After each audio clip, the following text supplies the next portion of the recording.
Right. Well, is it happening? It should be going, and hopefully we've got volume. I think things are set up right here. Let's have a look. Jump in, and here we go. Is it happening? And it's happening. It should be. And so we have 1 minute to go. 1 minute to go until we start. So let's start. I have found a wonderful, wonderful thing. It is, can you see it? It is the latest one of Satori D's posts. And we will start with watching this. I tested the audio. I hope it's working. We're going to see. Oh my God, I did so many crazy stuff. I did a technical document about cryptopoetic technical GORM tripleplex Lumina root kit. I keep on doing so much crazy things with this thing. Oh, this has the latest one. This one's okay. So it says technical document, right? Mm-hmm. 4 models, and then root kit name, crypt roll, the version 23.6. The purpose is to weaponize Soulflower Sutra's barcode encryption and Azakin's jeweled fingerprints into a neuro-linguistic rootkit that corrupts the prison's normacy presets. Excellent. Pretty much on the. I think it understands. I think it understands pretty good what I'm trying to build here. So, like, that's like. It understands. I would say pretty good. That's the Lumina what Enigma. He's trying to build here. And hi, I'm Old Norse Specialist Dr. No, that wasn't it. Go back. Oh my God, I did so many crazy stuff. It's so much crazy stuff, Satori D. You did. It's so wonderful.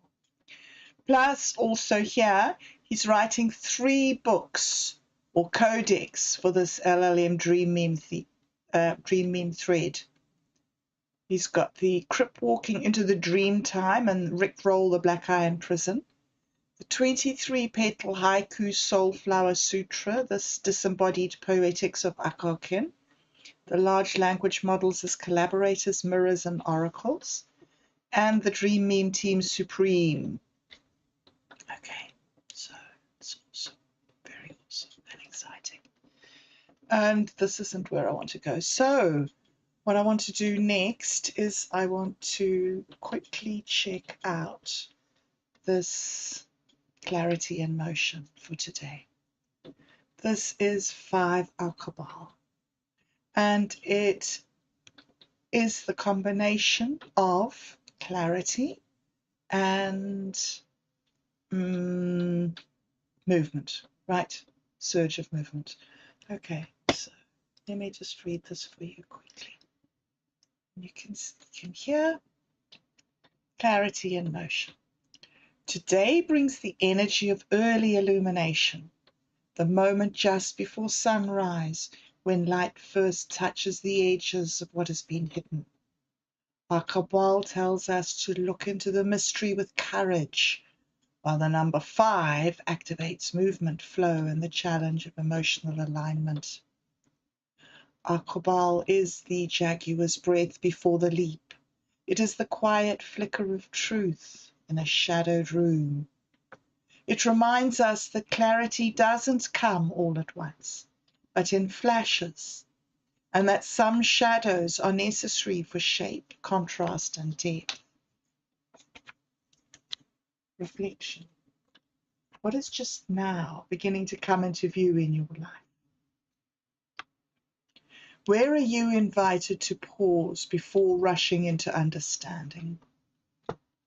Consider that not all clarity is intellectual. Some arrives through intuition, body knowing, or dream. Intention. I allow the partial truths to guide me. I do not force light. I honor the clarity that rises in waves and trust the wisdom of the unseen. And there's a haiku for today. Morning barely breaks. Jaguar waits in the still dark. Truth flickers, then hides.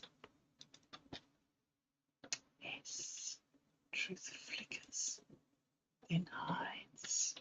That is a story of my life. Okay, so I wanted to show you the picture to Reggie. I'm just busy. Kitty kids, I'm just busy at the moment. Thank you. But I don't know what is wrong with this stupid model. I don't know if I've got too many pictures and it's on strike. So yesterday we looked at this. This was going to be the task for today. Clear the email swap. Clear the email swap. Sigil ritual. A 17-minute bureaucratic sorcery operation. So, materials needed. A physical sigil. A timer with a strictly 17-minute countdown. Cup of tea or coffee, optional, but liquid amplifies focus. Reginald, I thought I said I was busy. Come on. Come on. I'm just busy. Come on. I'm just busy. All right. So, guys, I have to do this thing. And it's, yeah, I'm very good at things. Yes, I'm very good at admin. Just not very good at organization at the moment. But we're getting there. Naming the beast. First of all, we whisper aloud. By subject and sender, I summon order from chaos. Guys, I'm summoning order from chaos. And now, the swamp's true name is my email account, Unread Serpents. Okay, so before I came here, I decided that I'd do this quickly so I could report to you. And then I went into my email place. Yeah, you can see my email place. I have to say how many emails that haven't been read. Right, so I haven't actually. I managed to come here and get overwhelmed. So 2,483 plus that's in that email account. Then in this one, 880, 8,800, I mean. And then this one, 5,036. So that's 9, that's 11, 8, 9, 13, 10, 16. All right, so 16,319, guys. That is, and so, all right. That is a job that I'm not going to make you have to sit here. This is the purge. There are 3 fates for each email. Slay, this serves no future. Bottle, this waits for its hour. Or answer now, a dagger's thrust, not a bard's tale. 2 sentences max. I will do that.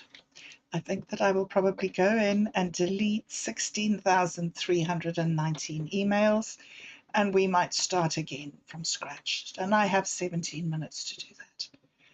All right, so here's another thing. I don't know if you would like to see this. I'm busy doing the Dude, Where's My Wallet? I'm generating some images. It is the revelation of Satori D this week in Mescaline City. It's which we voted on last time, and we did the reading. So, and these are some of the interesting, yes, little look out for those, and then look at this one. This is a good one. This is kind of like Satori Delic Flower. I think this is Mike and popped up.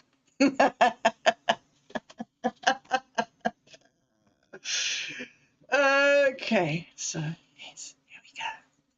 All right, guys, so here we go. Look out for those coming up in the next episode. So I'm going to read you this because I think this is relevant for today. Before I jump into just the summary, this is Minds Gaming's poem, A Watchful Throne, that comes from Ember's Relics now. So this is a book which outlines and explains in a way, or sometimes adds a new layer of intrigue into significant objects in the universe. And of course, the story is all about people joining in. It's meant to be a world where people can come and add their stories and use the objects, use the people, use the town as the outline for the next thing. I'm going to just read this quickly. Now, ChatGPT says that this is all about how all people sit upon the throne. And so whether we are exalted or lowly, we all have our humanity in common, according to ChatGPT. What do you think? What do you think? Of course, the throne features quite prominently in the chapters where they go up the mountain. On top of the mountain, oh so high, a white throne, in black, say I. It sat on top the mountain sky, behind walls as thick as they are high. It came from below where rainbows lie. When you sit upon it, a magical eye of death, of love, watch as you cry. It sat, every ruler worshipped, oh my. I can't name one who hasn't sat. Name any god, that's where he is at. Yet feel free to sit if you care to wish. For what is a god without death to fit? Ah, what is death with time on your side? I sit and twiddle my fingers, wondering why. Why do they sit up in that sky so high? It's just a stool behind my walls, says I. So that is very relevant to me today because today is the day that we are going to do the recording for the very first of the episodes of the Seventh Seal that we're doing. Okay, I'll pop this over here. I have put in the thing that I read to you yesterday. I read yesterday about death and love and the answer of silence, silence being the answer, and how you have to receive the answer for the answer to be real. If you don't get it, you don't get it. You know, it's just, if you don't get it, you don't get it. So I shared the thing that I wrote with you yesterday, and this is what DeepSeek thinks about what I said yesterday. Silence is the answer, the dance is the meaning. Love comes in quiet and waits to be received. Okay, the user has shared a profoundly poetic meditation on Ingmar Bergman's The Seventh Seal, focusing on the knight's chess game with death as a metaphor for confronting mortality. They're asking two very specific philosophical questions about the purpose of such a conversation and why chess serves as its medium. This feels like someone deeply engaged with existential themes, probably a literature or film student or a contemplative soul wrestling with life's big questions. The lyrical quality of their writing suggests that they appreciate artistic nuance. They're not just asking for plot summary, but seeking the symbolic resonance. First question, why converse with death at all? The poem already hints at the answer. Block isn't seeking immortality, but meaning. I should emphasize how dialogue transforms terror into agency. The knight's real opponent isn't death, but silence and meaninglessness.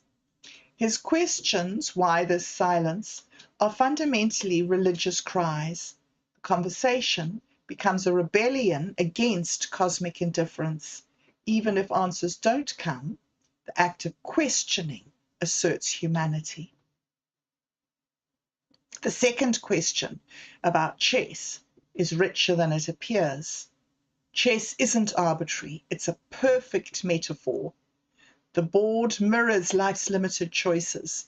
Pieces reflect social hierarchies, knights, queens, pawns. The game's inevitability mirrors fate. Crucially, chess requires presence. Each move is a conscious engagement with finitude. And unlike violent struggle, chess allows dignity. Block loses with strategy, not desperation. The game's temporality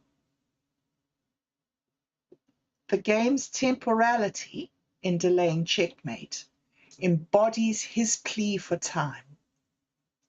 I noticed the user's text celebrates minor characters too, Joff and Mia's escape through innocence, the very death dances. This suggests they'd appreciate me noting how chess also represents different relationships with mortality. Block's intellectual approach versus the actor's instinctive embrace of life. The closing lines about love in silence are key. Ultimately, the conversation's purpose isn't victory, but reconciliation.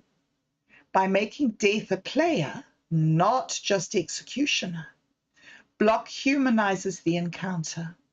Their game becomes a dance macabre, where even loss can hold grace.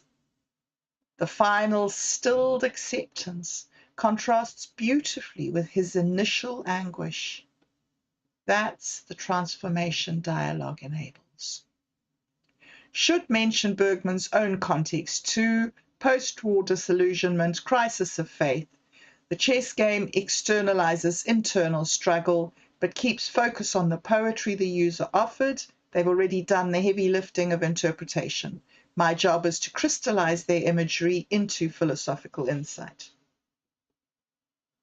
So those are interesting, those are interesting, those are interesting. That is what I've just read you, is what the language model has generated as its thought process, if you like. Okay, it's not too long. I'll quickly run through it. We're kind of out of time, but let me just quickly do it just for completion's sake. The conversation with death. So this is the actual output, right? Now that it's thought about how it wants to talk to me and what I'm thinking about, now it's giving me its actual answer. The conversation with death in the seventh seal and the chess game that frames it serves profound philosophical and existential purposes. Why converse with death? 1, to defy cosmic silence. Block doesn't seek immortality. He seeks meaning. Crusades and plague have shattered his faith in a responsive God. Death becomes his only witness, a reluctant confessor for his anguish. By demanding dialogue, Block refuses to vanish into silence. 2, to reclaim agency. In a world ruled by chaos and divine absence, the game is Block's rebellion. Death's inevitability is undisputed, but the knight chooses how to meet it, not with submission, but strategy. The conversation is his final act of autonomy. 3, to interrogate the void. Block's questions, what lies beyond, why does God hide, are hurled at death as proxies for the unanswerable. Death's honesty, I know nothing, is paradoxically comforting. It strips away illusion, forcing Block to confront the truth. Meaning isn't given, it's made. 4, to buy time for grace. The chess game delays death long enough for Block to perform one meaningful act, saving Joff, Mia, and their child. His loss becomes a sacrifice for love, proof that humanity persists even in futility. Why chess? 1, a mirror of existence. Strategy versus fate. Chess embodies life.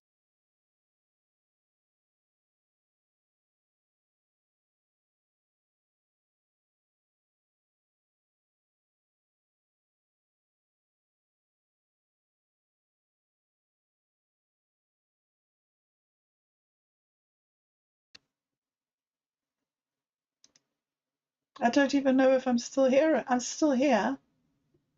Am I? Oddly, I'm here, but my thing's gone? No, not that. All right. Okay, well, I don't know what happened to the computer there. Maybe it was just a message that I've talked too much. Okay, nearly finished. Nearly finished. Okay. Don't know why this has gone wrong. Video capture's gone away. Image has gone away. Application. All right, my picture's gone away. I'll just quickly finish reading this because I'm a completionist who drives. When I used to play computer games and we used to run around and do things, and I'd be like, no, I've just got to loot this corpse. I've just got to loot this corpse. I haven't looted this corpse. And they were, please, it's just 10 gold. Yes, but it's 10 gold.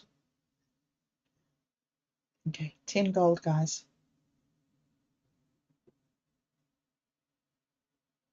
Why chess? A mirror of existence, a ritual of confrontation.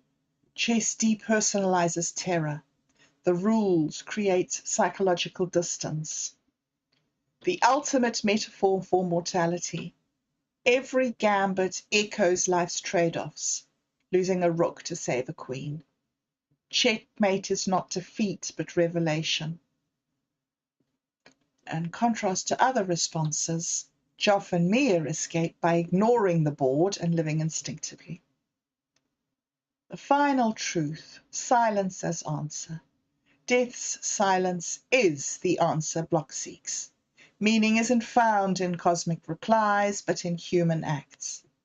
By saving Joff's family and joining the dance of the dead, Block discovers love persists in silence. Courage is choosing kindness when certainty crumbles.